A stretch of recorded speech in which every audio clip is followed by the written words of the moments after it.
আসসালামু আলাইকুম বন্ধুরা, স্বাগতম হোয়াইট বক্সের নতুন পর্বে। আজ আমরা আলোচনা করব এক গভীর কিন্তু অত্যন্ত প্রাসঙ্গিক বিষয়, মহামায়া। আধুনিক যুগে যেখানে প্রযুক্তি, সম্পদ আর আধুনিকতার ছোঁয়া আমাদের জীবনে প্রতিটি কোণে প্রবেশ করেছে, মহামায়া প্রকৃতি কিভাবে আমাদের প্রভাবিত করেছে আর এর বিপরীতে আধ্যাত্মিক গুরুত্বই বা কি, চলুন খুঁজে বের করি। আধুনিক জীবনে মায়ের প্রকৃতি। মহামায়া এই শব্দটি মানে শুধু ভ্রম বা ভুল ধারণা নয়, এটি এমন এক আবরণ যা আমাদের সত্যকে দেখতে বাধা দেয়।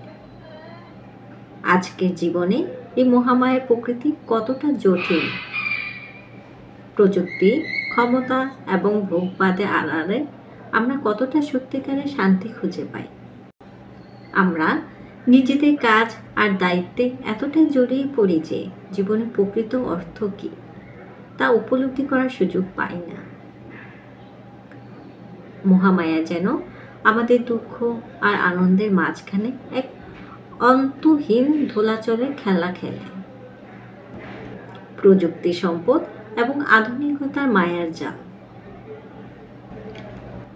প্রযুক্তি আমাদের অনেক কিছু দিয়েছে, সংযোগ, আরাম আর উন্নয়ন, কিন্তু এর সঙ্গে এসেছে এক নতুন মায়া, fake reality, social media, virtual জগৎ এবং বিজ্ঞাপনের প্রতিটি চিত্র আমাদের এমন এক দুনিয়ার স্বপ্ন দেখায় যা বাস্তবে অনেকাংশে অনুপস্থিত।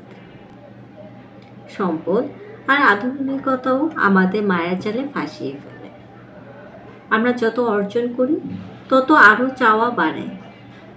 সুখ যেন এক মরীচিকা হয়ে যায় আর আমরা দৌড়াতে থাকি এক অনন্তহীন দৌড়ে। এই যুগে আধ্যাত্মিকতার গুরুত্ব। এই দৌড়ঝাঁপের জীবনে আমরা কখনোই থেমে নিজেদের জিজ্ঞেস করি না, আমরা কি সত্যিই সুখী? আধ্যাত্মিকতা আমাদের সেই সত্য উপলব্ধির পথ দেখায়।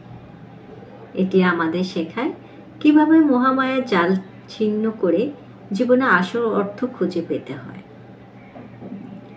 ধ্যান, আত্মজ্ঞান আর নিজের সঙ্গে সংযোগের মাধ্যমে আমরা সেই অন্তর্দৃষ্টি অর্জন করতে পারি।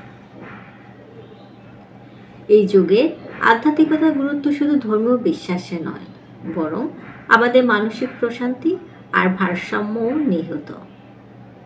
এটি আমাদের শেখায় সবকিছু অর্জন করাও জীবনের উদ্দেশ্য নয়, বরং নিজের প্রকৃত স্বভাবকে বুঝে নেওয়া সবচেয়ে বড় লক্ষ্য।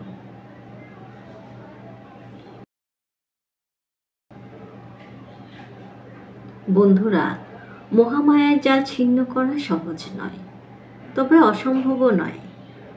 একমাত্র আধ্যাত্মিক চর্চা আর নিজের অন্তর্দৃষ্টির মাধ্যমে আমরা এই মায়ের প্রকৃতি বুঝতে পারি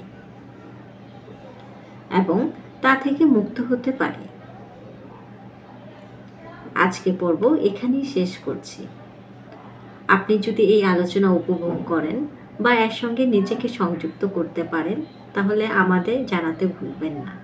হোয়াইট বক্সের পক্ষ থেকে শুভকামনা রইল আপনার আধ্যাত্মিক জাগরণ ও শান্তির জন্য। দেখা হবে পরের পর্বে। ধন্যবাদ।